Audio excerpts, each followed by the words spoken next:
How unfortunate. The Resident Evil 4 Remake just got 11 more minutes of footage, showing off more of the castle and some areas after the 𝗦𝗥𝗕𝗕 fight. I'm going to break this down for you to help you gather more info of what's to come. Now let's dive in. We can still shoot the grenades while the 𝗦𝗕𝗕s are holding them, which is a feature that should have returned, and there was nothing more satisfying than ruining their day with this little trick.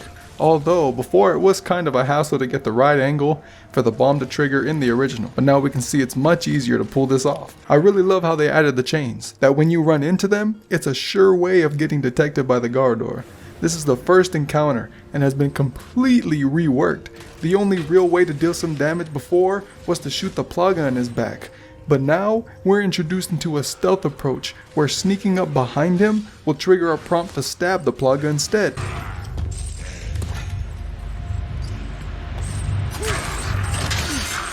I wonder if you were to knife only playthrough, exactly how many stabs would it take to kill this monster? This scene was still in the village area, and hints because Leon was out for 3 hours. We can expect to see the dream come back. You remember when after fighting the 𝗦𝗦𝗕𝗕 in the lake, he sees and feels the 𝗦𝗦𝗕𝗕 growing stronger and taking over his entire body, only to realize it was just a nightmare. Looking through these binoculars at the start of the castle is a nice touch. Remember the second time in the original where the binoculars were even used? It was to watch as Salazar is escorting Ashley to his chamber. Whoa, not like that. This is where we're introduced to the 𝗦𝗦𝗕𝗕 that literally one-tapped you in the original. But as we know now, we can parry with the knife. But just look how this guy can attach himself to the ceiling and attack from above. This has me worried for an area where we may see a couple of them just attached to the ceiling in a dark area. You just run in and mind your own business, and bam! These guys just drop from above. I'd like to special mention the knife here, as it looks to be able to parry everything in this game.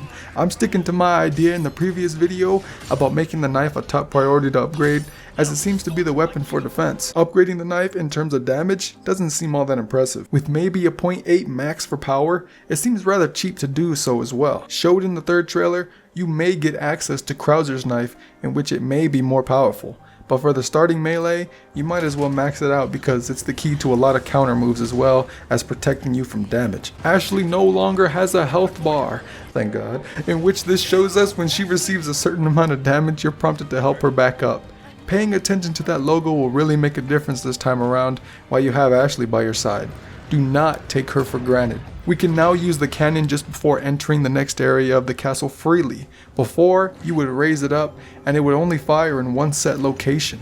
Bonus though, it would kill all the enemies in the area as you activated the cannon. I doubt this time around it'll be the same, so taking out enemies first is your goal here. Ashley can be told to give Leon some space while he fights, or to go ahead and follow him. This is a way better alternative with the new voice lines for the commands, other than just simply wait and follow me. I love how much thought they've put into this. Seeing it all is just so crazy to me. Alright, we got a few special mentions. Looking at the puzzle in the cave with the merchant after fighting the 𝗦𝗦𝗕𝗕𝗕, the puzzle that was originally located behind the church for the green cat's eye, although I am not saying it was removed from that area. This puzzle seems to be quite alike to it. With the number 333 on the other side of this wall, it's safe to assume it's returning, but located here instead of the church.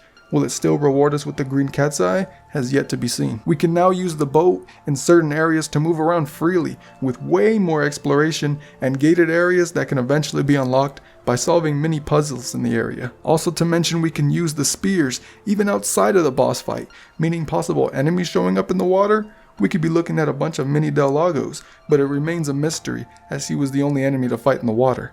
Unless you count fish, like what the? We've run into yet another side quest to complete. The new quest we're shown here is to go find that rare golden chicken egg, a reference to the original of course, as golden chicken eggs act as first aid sprays, or a combo of green and red herbs. They healed you all the way to your max instantly. I found the most enjoyable from these clips to be the puzzles. I'm a big fan of exploration, and this remake has plenty of it. What are you most looking forward to once the remake drops? In a few short weeks to come, we will all be able to enjoy this beautiful game. Drop me a like on the video if you enjoyed it, and subscribe to the channel for more RE4 Remake content. I hope you're all doing very well, and man, I'll see you soon.